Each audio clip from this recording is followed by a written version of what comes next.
C'était une demande de l'Agence régionale de santé pour faire face à l'afflux de patients Covid dans les hôpitaux lyonnais. Les établissements publics et privés doivent déprogrammer les interventions non urgentes. À la clinique Natessia, cela concerne 70% des opérations programmées. Lucie Young. Pour la troisième fois en un an, c'est le même chamboulement. Il faut réorganiser les équipes, appeler les patients, déprogrammer les opérations. Des reports qui ont des conséquences médicales, mais aussi psychologiques sur les patients concernés.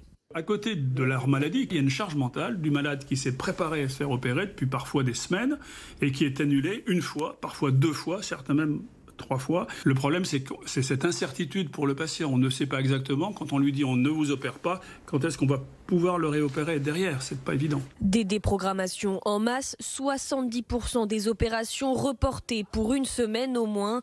Alors, dans la salle de réveil du bloc opératoire. Normalement, à 11h du matin, j'ai quasiment 10-11 patients ici.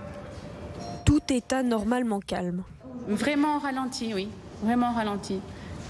Vraiment, la moitié du personnel, donc on a un service Covid qui est monté en service Covid. D'autres ont été en face à HEH. À Natessia, désormais, seules 2 des 7 salles de bloc sont en activité pour seulement une quinzaine d'opérations quotidiennes.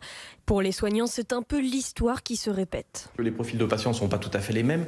Les patients sont plus jeunes. Néanmoins, l'arrêt complet de l'activité, le confinement, on va dire un peu plus strict, fait que beaucoup de gens ressentent la même situation qu'il y a un an. Et ça fait psychologiquement des conséquences très lourdes. Pourtant, il va falloir continuer les efforts. Fermé en décembre dernier, le service Covid de la clinique a rouvert ses portes cette semaine pour une durée encore indéterminée.